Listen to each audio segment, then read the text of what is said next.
Halo anak-anak semuanya, berjumpa lagi dengan Bu Tini. Bagaimana kabar anak-anak hari ini? Semoga anak-anak semuanya dalam keadaan baik dan sehat ya. Baik anak-anak sudah siap untuk mengikuti pembelajaran online pada hari ini? Baik, hari ini kita akan belajar tema 6, subtema 2, pembelajaran 2 dan 3. Ya, judul subtema kita yaitu perubahan energi. Nah, sebelum kita mengawali pembelajaran hari ini, kita akan berdoa terlebih dahulu. Ini akan memimpin anak-anak bisa ikut berdoa dari rumah masing-masing. Marilah kita berdoa. Dalam nama Bapa dan Putra dan Roh Kudus. Amin. Allah Bapa di surga, kami berterima kasih atas waktu yang boleh kami terima ini. Terlebih kami bersyukur atas kesempatan belajar yang Kau berikan. Kami mohon kepadamu ya Tuhan, supaya Engkau menerangi akal budi kami, agar dapat menerima pelajaran dengan baik. Berilah kami kekuatan agar dapat memahami pelajaran yang akan kami pelajari ini. Berilah pula kami semangat belajar yang tinggi, supaya kami dapat belajar dengan rajin, tekun, dan teratur. Ya Tuhan, bantulah dan dampingilah kami dalam belajar ini. Amin. Dalam nama Bapa dan Putra dan Roh Kudus. Amin. Baik anak-anak, terima kasih kita sudah berdoa bersama. Kita akan melanjutkan pembelajaran kita.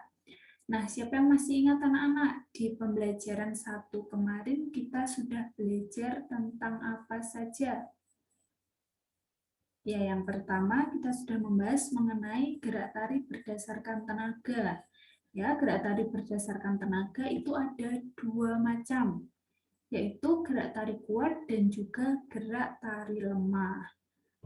Selanjutnya yang kedua kita sudah belajar mengenai macam-macam perubahan energi dalam kehidupan sehari-hari. Ya, kemarin ada 6 perubahan energi. Lalu yang ketiga kita juga sudah belajar menghitung. Ya, menghitung lama waktu suatu kejadian. Nah, pada pembelajaran 2 dan 3 kali ini, materi yang akan kita pelajari yang pertama yaitu langkah-langkah melakukan kombinasi gerak menekuk dan mengayun dengan hitungan, ya, yaitu dengan 4 hitungan. Lalu yang kedua kita akan melanjutkan yang kemarin, macam-macam perubahan energi. Lalu yang ketiga kita akan membahas mengenai hak-hak dan kewajiban-kewajiban sebagai warga sekolah. Ya, warga sekolah ada apa saja anak-anak? Iya, ada kepala sekolah, ada guru-guru, ada siswa, dan juga ada petugas kebersihan sekolah. Lalu yang keempat, kita akan belajar masalah terkait lama waktu kejadian. Ya, ini nanti akan menyelesaikan soal cerita yang berkaitan dengan lama waktu suatu kejadian. Oke, anak-anak, kita langsung saja ke materi yang pertama, yaitu kombinasi gerak menekuk dan mengayun dengan 4 hitungan. Langkah yang harus dilakukan yang pertama adalah ketika posisi awal. Nah, ketika posisi awal ini badan berdiri tegak. Lalu pandangannya lurus ke depan dan kedua tangan lurus di samping badan ya. Contohnya seperti yang ada pada gambar. Lalu langkah yang kedua ini adalah ketika hitungan ke-1 atau pertama. Nah, langkah yang harus dilakukan adalah kedua kaki ditekuk, lalu diluruskan sambil mengayunkan kedua tangan ke depan. Ya, ini tangannya diayunkan ke depan. Selanjutnya, langkah yang ketiga adalah ketika hitungan 2. Nah, ketika hitungan 2, langkah yang harus dilakukan adalah kedua kaki ditekuk. Lalu diluruskan sambil mengayunkan kedua tangan ke belakang. Nah, ini adalah gerak ketika mengayun. Tangan diayunkan ke belakang. Selanjutnya ketika hitungan 3. Langkah yang harus dilakukan adalah menirukan gerakan yang sama dengan hitungan 1. Ya, hitungan 1 tadi kaki ditekuk, lalu diluruskan dan tangannya diayunkan ke arah depan. Selanjutnya langkah yang terakhir yaitu langkah yang kelima ketika hitungan 4. Nah, gerakannya ini sama dengan hitungan yang kedua tadi. Ya, kedua kaki ini ketika gerak menekuk, kedua kakinya ditekuk lalu diluruskan. Nah, lalu gerakan mengayunnya adalah ketika tangan ini diayunkan ke belakang. Nah, itu dia anak-anak langkah-langkah melakukan kombinasi gerak menekuk dan mengayun dengan 4 hitungan. Nah, selanjutnya kita akan membahas mengenai macam-macam perubahan energi. Ya, melanjutkan pembelajaran kita yang kemarin mengenai macam-macam perubahan energi juga.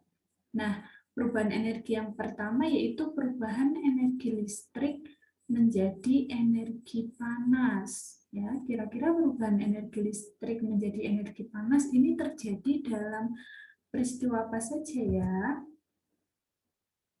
Nah, perubahan energi listrik menjadi panas ini dapat dilihat pada perabotan rumah tangga. Ya, perabotan yang ada di sekitar anak-anak ini di rumah pasti banyak yang punya. Yang pertama adalah ketika setrika dinyalakan. Lalu yang kedua ini adalah penanak nasi listrik. Dan yang ketiga itu contohnya ada oven listrik. Nah, kabel setrika ini ketika dihubungkan dengan aliran listrik, maka pelat pada setrika ini menjadi panas. Lalu penanak nasi, ketika kabelnya ini dihubungkan dengan aliran listrik, maka pelat pada penanak nasi listrik menjadi panas, ya, yang di dalam itu menjadi panas. Selanjutnya pada oven. Nah, pada oven listrik ini juga terjadi perubahan energi listrik menjadi energi panas. Saat kabelnya dihubungkan dengan aliran listrik atau ketika oven dinyalakan, nah lama-kelamaan oven ini akan menjadi panas. Selanjutnya yaitu perubahan energi listrik menjadi energi cahaya. Nah, perubahan energi listrik menjadi energi cahaya ini terjadi pada lampu yang dinyalakan. Saat terhubung dengan aliran listrik atau ketika lampu menyala, itu nanti lampunya akan menghasilkan sinar. Nah, sinar ini yang merupakan energi cahaya. Selanjutnya yaitu perubahan energi listrik menjadi energi panas dan cahaya. Perubahan energi listrik menjadi energi panas dan cahaya ini terjadi pada kompor listrik. Ya, kompor listrik ini contohnya seperti yang ada di gambar. Ya, rata seperti ini. Nah, kabel pada kompor ini akan disambungkan pada aliran listrik. Ya, lalu ketika kompor ini dinyalakan, maka api pada kompor akan menyala. Selanjutnya yaitu perubahan energi kimia menjadi energi listrik. Nah, perubahan energi kimia menjadi energi listrik ini ada pada baterai. Baterai ini mengandung bahan-bahan kimia yang dapat menghasilkan energi listrik. Ya, baterai ini macam-macam gunanya, bisa untuk menyalakan jam dinding, lalu jam atau arloji, dan juga mobil mainan. Selanjutnya yaitu perubahan energi gerak menjadi energi listrik. Perubahan energi gerak menjadi energi listrik ini terjadi pada PLTA. Ya, kepanjangannya pembangkit listrik tenaga air. Nah, PLTA ini memanfaatkan energi gerak dari air. Ya, seperti yang digambar, ini punya air. Air ini untuk menghasilkan energi listrik. PLTA ini umumnya dibangun di waduk atau bendungan. Nah, aliran air di waduk atau bendungan ini akan menghasilkan energi gerak. Nah, energi gerak dari air inilah yang akan memutar turbin yang dihubungkan dengan generator. Nah, generator yang berputar inilah yang nantinya akan menghasilkan energi listrik. Nah, selanjutnya kita akan membahas mengenai kewajiban dan hak warga sekolah. Yang pertama kita akan membahas mengenai kewajiban kepala sekolah. Nah, kewajiban yang pertama itu adalah menyusun program sekolah. Ya, jadi menentukan nanti akan ada kegiatan apa saja di awal atau di akhir tahun dan selama pembelajaran. Nah, itu adalah salah satu kewajiban kepala sekolah. Lalu yang kedua adalah menyusun jadwal pelajaran. Ya, jadi jadwal yang anak-anak sekarang punya itu juga merupakan salah satu kewajiban dari kepala sekolah yang membuatkan. Nah, selanjutnya kewajiban guru. Nah, ini kewajiban Butini. Yang pertama adalah mengajar. Ya, seperti sekarang, walaupun tidak bisa mengajar langsung, tapi tetap bisa mengajar online. Lalu yang kedua adalah menaati aturan sekolah. Ya, tadi misalnya mengajar, lalu menggunakan seragam, berpakaian yang rapi, itu juga salah satu contoh menaati aturan sekolah. Lalu yang ketiga adalah menjaga kebersihan lingkungan sekolah. Selanjutnya kewajiban siswa. Nah, ini kewajiban anak-anak. Yang pertama adalah menaati aturan sekolah. Ya, jadi kalau nanti misalnya sudah masuk seperti biasa, menaati aturan sekolah dengan tidak datang terlambat, lalu menggunakan seragam yang baik, rapi, dan sopan, lalu juga mengikuti pembelajaran dengan baik. Nah, itu contoh-contoh menaati aturan sekolah. Lalu yang kedua adalah menjaga kebersihan lingkungan sekolah. Ya, ini lingkungan sekolah, berarti tidak hanya di kelas, tapi juga di luar kelas. Bisa di halaman, di perpustakaan, di lab komputer, dan lain sebagainya. Selanjutnya, kewajiban anak-anak nih. Kewajiban yang ketiga, merawat fasilitas sekolah. Ya, ada banyak fasilitas sekolah yang bisa digunakan, misalnya ruang kelas, lalu meja, kursi, papan tulis. Nah, itu merupakan contoh-contoh fasilitas sekolah. Lalu yang keempat, ini sangat penting, yaitu mendengarkan dan memperhatikan penjelasan guru saat mengajar. Nah, ini anak-anak bisa praktekkan sekarang dengan menonton video-video yang Butini atau guru lain berikan. Nah, ini contoh melaksanakan kewajiban sebagai siswa. Selanjutnya adalah kewajiban petugas kebersihan sekolah. Yang pertama yaitu merawat fasilitas sekolah. Lalu yang kedua membersihkan lingkungan sekolah. Nah, kalau tadi ada kewajiban-kewajiban, nah sekarang ada hak. Hak sebagai warga sekolah. Nah, hak yang pertama ini adalah menggunakan fasilitas sekolah. Ya, jadi kita bisa menggunakan fasilitas-fasilitas yang ada di sekolah. Lalu yang kedua, melakukan aktivitas di sekolah dengan nyaman. Dan yang ketiga, menikmati lingkungan sekolah yang bersih dan nyaman. Nah, itu merupakan juga salah satu hak sebagai warga sekolah. Nah, selanjutnya yang terakhir ini, materi yang terakhir yaitu menghitung lama waktu kejadian. Ya, ada yang tahu bagaimana cara menghitung lama waktu kejadian? Ya, kemarin kita juga sudah mencoba menghitung. Nah, cara menghitung lama waktu kegiatan atau kejadian yaitu dengan mengurangkan waktu selesai kegiatan dengan waktu mulai kegiatan.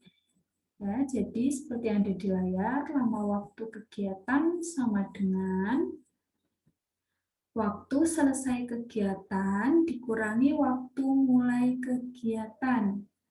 Nah, ini juga ada ketentuan pengurangan waktu. Yang pertama yaitu kurangkan jam dengan jam. Ya, jadi tidak bisa kalau jam dikurangi menit itu tidak bisa. Harus kurangkan jam dengan jam. Lalu yang kedua, kurangkan menit dengan menit.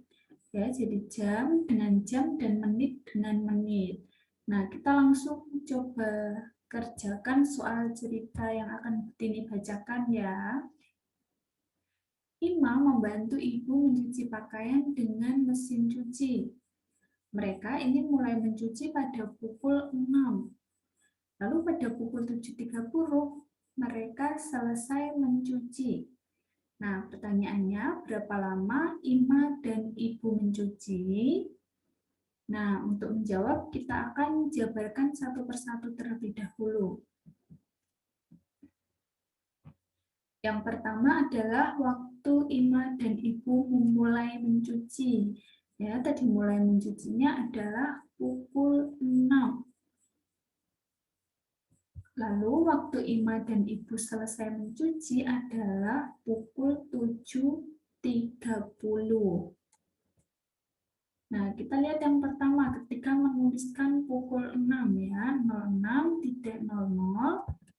Nah, 00 ini menunjukkan menitnya ya. Jadi yang dua di belakang titik ini menunjukkan menit. Lalu dua angka yang depan ini menunjukkan jam. Ya, begitu pula yang di pukul 7.30, 30-nya ini menunjukkan menitnya. Lalu 7 ini menunjukkan jam. Nah, sekarang kita akan mengurangkan ya. Ingat ya tadi ketentuannya, cara mengurangkannya yaitu mengurangkan kegiatan ketika selesai dikurangi waktu mulai kegiatan. Nah, tadi selesainya pukul 7.30. Jadi kita tulis 7.30 dikurangi pukul 6. Ya, tadi memulai mencucinya pukul 6.